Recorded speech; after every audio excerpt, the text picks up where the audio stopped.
Pažiūrėkim, ką turim iš pramogų. Taip, kas nori su Lamborghini pasivažinėti, su vandens motociklais. O mes ką tik irgi su kateriu apiplaukėm visas salas. Tai vat, jeigu kam įdomu, pramogos, tai prašau, galite irgi pasiskaičiuoti. Gultai, nu ir visas va toksai pajūris.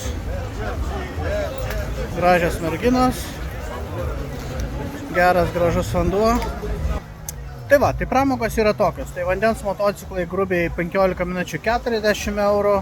Jeigu jau norit su Lamborghini pasivažinėti, ten 4 ar 2, jau atitinkamai 15, nu galima sakyti dvigubai.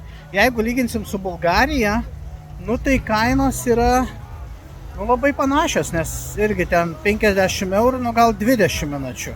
Nu bet galima sakyti labai panašios kainos irgi. Tai va, prašom, jeigu kažkas susidomėjot, welcome to Albania.